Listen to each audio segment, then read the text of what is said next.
Hello everyone, welcome to Malhotra's IAS Academy. So friends, today we are going to discuss about UN DESA report. So today this report has been published, and as per this report has given some forecast about India's economical growth in the year 2024. So in this brief session, we are going to discuss about the main points which are mentioned under this particular report. So what is UN DESA? First of all, this UN DESA, it is an UN agency which is mainly focusing on the economical parameters, and it is publishing the reports for the economical as well as social parameters of the countries, various different countries. Now as per this UN DESA report, there are some strengths, internal strengths in the Indian economy, there are some internal weaknesses in the Indian economy, and there are some threats and some opportunities to the Indian economy to grow in the upcoming years. Now first we are going to discuss about the various strengths which are mentioned under this particular report. Now the first strength which is mentioned, it is the optimum outlook. Now as per the optimistic outlook, as per this report, India's economy can grow up to the level of 6.2% in the year 2024. Now this GDP growth rate will come from the strong domestic demand, because day by day the income level of the public is increasing. Now this strong domestic demand, as per this report, this will be driven by the factors like increasing disposable income, rising urbanization trend, and government spending on the infrastructure. Now these three things, rising urbanization, government spending on the infrastructure, and increasing income of the public, it is going to boost the overall domestic demand. And if there is higher domestic demand, then higher production would be there in our economy. Now as per the report, the second thing, it is manufacturing and the service sector. Now as per the recent surveys, local surveys as well as the international surveys, day by day and year on year, quarterly, on the quarterly basis, on the yearly basis, the manufacturing sector and the service sector of the economy is growing well. And with the growth of economy, this service and manufacturing sector, the GDP growth rate would be higher in our economy. Now the next strength, internal strength in the Indian economy, it is the demographic dividend. Now India is in a situation of demographic dividend. Now what is the meaning of this term demographic dividend here? Demography, the age structure, the society's age structure, Indian society's age structure is in such a way that majority of them are in working age population. So India is in a situation of demographic dividend, and this demographic dividend situation is going to boost the overall economy of India. So these are the various strengths which are mentioned in this particular report. Now there are various internal weaknesses as well as the external weaknesses which may impact the growth of Indian economy. Now the first one is dependent on the external affairs, because when you are talking about the growth of any economy, because we are an open economy, we are not being influenced only by the internal forces, we are being influenced by the external forces as well. Now dependent on the external factors, because we are importing many things within India, we are exporting many things from India. Now due to various geopolitical situations like wars and all, the problem is the overall global supply chain is being impacted negatively. So due to this weak global growth, it may negatively impact the growth of Indian economy due to lower exports from Indian economy. The second factor which is mentioned in this, because this is about the foreign investments, because of weakness at the global level, the overall foreign investment flow towards Indian economy, it may be low, and it is going to impact the overall growth of Indian economy. Now second reason or second weakness within the Indian economy, it is rising unemployment rate. Now as per the recent surveys, the rate of unemployment in India, it is still very high, and with this high unemployment rate, the growth opportunities would be very low. And the second thing is inequality, income inequality. Now as we know that day by day the income inequality in our society, it is increasing, which is creating a bigger problem for the growth of our economy. Now we need to plug these gaps like unemployment, we need to reduce the unemployment rate, and we need to plug the gap between the income of rich people as well as the poor people. Now the third issue is infrastructure bottleneck. Now infrastructure is one of the basic pillar of any economy, and mark my words, if other sectors of the economy are doing well, but you don't have a sound infrastructure in your country, your growth perspectives are very low. So overall infrastructure in India right now, the present government is mainly focusing on the development of infrastructure, but still there are various bottlenecks in this infrastructural growth. We need to plug those gaps, then only we can expect a robust growth in our economy. Now these were the weaknesses. Now what are the various opportunities for Indian economy?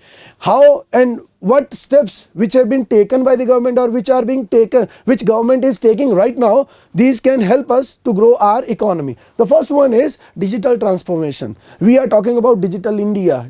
Government of India and various other state governments, day by day they are focusing on the digital transformation. They are making India a digital India, because this digital India or digital transformation of our services, it is going to increase the transparency, it is going to reduce our cost of operation. So this digital transformation is going to help to boost our overall economy by reducing our cost of operations and by increasing the targeted audience or by increasing the reach among the targeted audience. Now the second thing is green economy. Now India is focusing on the development of this green economy, and we have pledged that by 2070 we would be the net zero economy, net zero emission economy. Now when we are talking about green economy, and as we all know that Indian government is mainly developing these green economy projects, like we are focusing on electric vehicles, we are focusing on renewable energy sources and various other things. So when we are focusing on green economy, various foreign investors are coming to India, they are investing their money for this green economy project. So it is again increasing the growth prospects for the Indian economy. Now the next is regional trade agreements. Now we all know that right now India is inclined towards signing various regional trade agreements and bilateral trade agreements with various countries and multiple group of countries.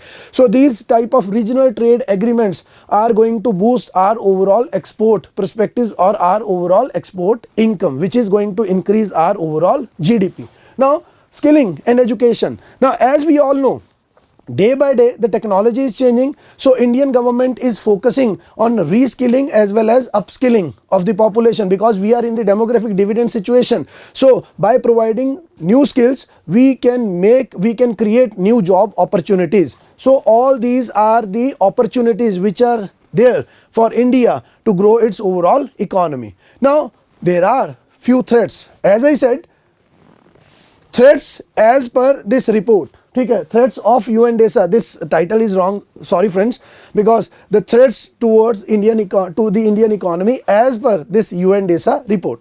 Now first, geopolitical tensions. As I said, we are an open economy, and being an open economy, internal as well as external factors are going to impact the growth of economy. So geopolitical tensions like Russia-Ukraine war and all these tensions are going to impact the growth prospects of our economy by impacting our foreign trade, by impacting the currency exchange rate of India. Now the second thing is climate change. Yes, day by day the climate change it is happening and it is impacting the social as well as economical growth of India. So this climate change, because this climate change is impacting the growth of hilly states of India. This climate change is also impacting the growth perspective of the coastal states of India as well as the internal, we can say central states of India. So this climate change is going to impact the growth of our economy. Now technological disruptions. Yes, technology is changing very fast, so we need to adapt, we need to meet the speed of changing technology, then only we can survive, then only we can boost our overall economy. And the last one is fiscal sustainability. Yes, the most important thing, you are willing to grow your economy, you are willing to develop your infrastructure, but at the same time you need to manage your budget, you need to behave responsibly, you need to spend the money responsibly and wisely. So we need to focus on the fiscal sustainability as well, because right now the debt on Indian economy, be it on the Indian government, be it on the state government, it is very high,